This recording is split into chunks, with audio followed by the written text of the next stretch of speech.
député mais fu ngeen ma ooyee ma ñëw ndax jox naa leen cër Sénégal nag boo yombee baax yeb la boo jafee di leen nargee ñu jëf la nii ca kaw waaye loolu ngeen mérité kon xëy na ma jox leen ay preuve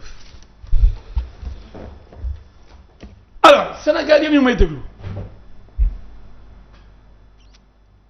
dafa am koo xam ne Ousmane Sonko la tudd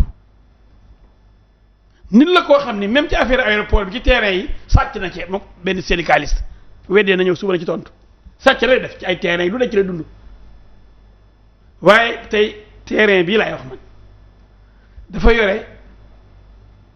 dafa am ñoo yam feebaru xaalis tiit ci xaalis ak suuf ñaar yooyu moo catam léegi bi mu déggee ni am na ay lébu ndax mu doon liggéey impôt et domaine yoo xam ne état bi war na leen a indemniser jox leen juróom-ñeent fukki milliards ak ñeent mu dégg ni Tahirou Sarr mu ngi ci mu dem seeti leen su bëgg a suufu d'abord du yëfu gor yëfu jaam la def foofu dem fekk ne Tahirou Sarr mi liggéeyul impôt man maa xam rouage yi te man la gaa yi ragal bu ma yuuxoo rek ñu fay leen léegi mu signé protocole ñoo am famille bi am ñu bañ mais am ñu nangu protocole d'accord baa ngi nii léegi ñu ngi août 2018 léegi xam ngeen ne cabinet Atlas moom moo ko moom léegi Atlas bi ak les héritiers du titre foncier 1451 R représenté par Yéri Diakhaté Djibril Dial ñi ñëpp assemblée déglu na leen Abdou Mbeng Massène Sarr Saliou Ndiaye Ibrahima Samb yéen ñi ba ngeen dëgg ñu ne dañu sàcc seen xaalis ñoom ñi moom xaalis bi on ne peut pas être plus royaliste que le roi waaw waaye nag nañ dem ba ci honoraire yi li yëpp préambule article 1er objet article 2 obligation article 3 honoraire yaa ngi nii ñu ne ci les héritiers s'engagent à rémunérer le cabinet Atlas sur la base des sommes ou valeurs recouvrées sur le titre foncier 1451 R. Cette rémunération est déterminée par une quote-part de 12% hors taxe retenue à la source des sommes ou valeurs recouvrées directement ou indirectement par le cabinet Atlas. mu ne ci wolof héritiers yi ñi moom titre foncier bi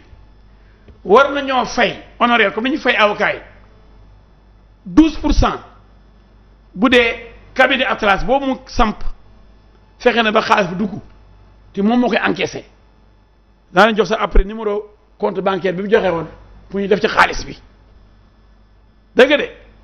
léegi comme moom ci njublu lay dox mu def article 5 confidentialité day dem yaa ngi lire confidentialité yore laay déglu yaa ngi lire confidentialité te moom moo naan nañ publier tous les contrats de pétrole yëpp ay zircon yëpp fu mu toll na lépp leer moom buy signé ak ay lébu yoo xam ne xëy na jànguñu droit xamuñ seen droit mu ne leen chacune des parties s'engage à conserver confidentiel tout document ou information échangé ou communiqué dans le cadre de l'exécution des termes de ce protocole d'accord mu ne ñoom ñi séq protocole d'accord bi kenn ci ñoom warul fexe ba liñ signé fii mooy contrat bi protocole d'accord bi génn kenn du ci jot mu ne à ce titre chacune des parties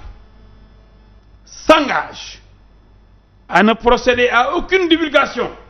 des informations confidentielles à des tiers sans l'accord préalable de l'autre partie mu ne ñun ñu signé ak yéen nañ jël engagement ni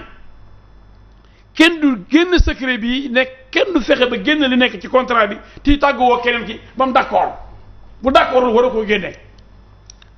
léegi ñu signé cabinet Atlas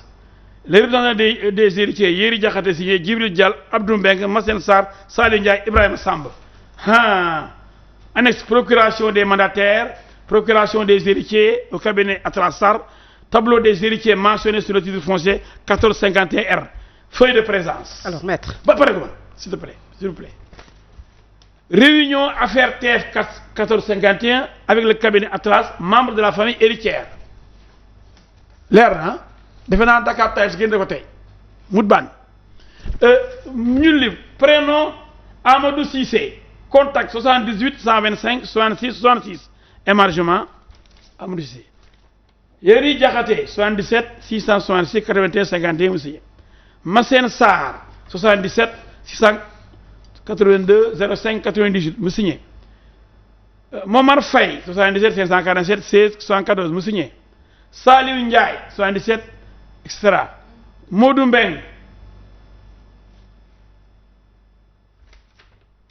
ma génneel leen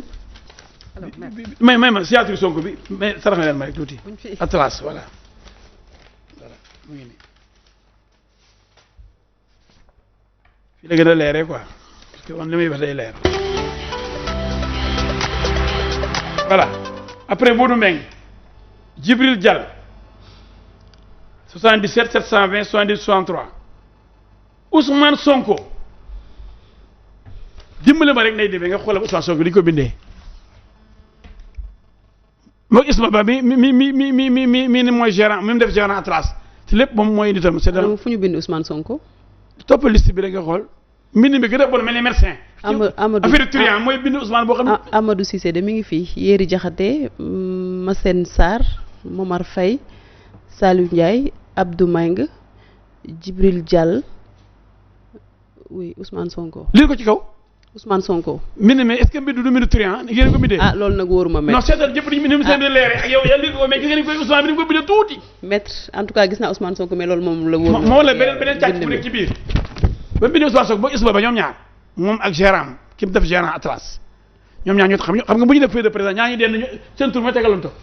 après Ousmane Sonko yow ku ci tegu Aziz Ousmane Sonko mu ngi nii ku ci tegu Ismaïla Ba du mu ngi nii yaa gis ñëpp def nañ seen numéro téléphone sauf ñoom ñaar dañu nëbbatu xoolal indice la ñun avocat lañ xam ne luy indice ni daan xoolal yëpp am numéro téléphone sauf ñoom ñaari si Isma Ba gérant ak moom ñëpp mili seen numéro téléphone moom xam nga un crime n'est jamais parfait day am toujours loo bàyyi ëllëg enquêteurs yi xam ne yow mi crime ci nga parce que un crime n'est jamais parfait. d'accord léegi mu ngi bëgg a nëbbatuwaale ba tax bindul numéro téléphone mais signé na Sonko ñëpp a signé Ousmane Sonko Isma Ba lañ bind Aziz dama lay lii la ma léegi yàlla. réunion affaire TF 1451 avec le cabinet Atlas membre de la famille héritière. voilà da nga bëgg kii moo ne fu ma teg li ma ne moom sàcc la. waaw fu ma teg li ma ne moom waxul dëgg. je pense que li nga jotee pareegu man maa joxe samay preuve te pareegu man loo yàkkamti Fatou Abdou. non pas yàkkamti mais xam nga. ma lëf buñ ko tegee lu sérieux yi kenn du ko parte kenn du ko barte ndax c'est trop sérieux man gis naa Sénégal yoo xam ni dem naa France dem naa Italie dem naa fu ne demoon nañu ba gëm Ousmane Sonko ci kaw comme ni Hitler ne ko Allemagne yi gëmee woon nax leen ba nekk chancelier Allemagne taal monde bi. alors man ma am preuve yoo ne waa ji ba su wax dëgg moom mi jiñ Mamour Diallo te pareegu ma de mënu ko indi may continuer nag ndax 12% bi xam nga ñaata la 11 milliards la te booba mois d'août 2018 des na 5 mois élection présidentielle jot presque 5 à 6 mois parce que janvier ñu commencé campagne bon bëggoon na boobu campagne 11 milliards yi parce que nee na leen man bu ma demee comme dañu ma ragal te bu ma coowee ñu gaaw fay. te xam naa gars yi jox leen ma nangu leen ko ci Tahirou Sarr jox ma ko déjà fu yëfu jaam la def yëfu traître. alors maître. dafa suufu ci Sarr mais léegi nag Mamour Diallo lu tax mu meree Mamour Diallo ba directeur de domaine papier bi mujj këyit gi war a signé pour ñu débloquer xaalis bi moo ko war a signé mais bi mu gisee ne lébu yi seen biir d'accord uñu ndax ñii ne nañ Tahirou Sarr lañ maintenir ñii ni Sonko ñu nga tribunal di xëccoo ñi naan nañ annulé procuration bi joxoon Tahirou Sarr ñi naan d'accord noonu nañ ko fi bàyyi moom mi directeur des domaines moo yore aspect technique yi parce que sénégalais yi ma bëgg ngeen xam ni impôt ak domaine du ñoom ñooy génn seen poche di fay trésor mooy fay mais comme Sénégal yi jàng bëriwuñ te ñu jàng xamuñu droit ñu mën a def différence mooy lan mooy impôt ak lan mooy trésor ñu bëri xamuñ différence bi impôt yorul kees bu muy fayee nit trésor ak trésorier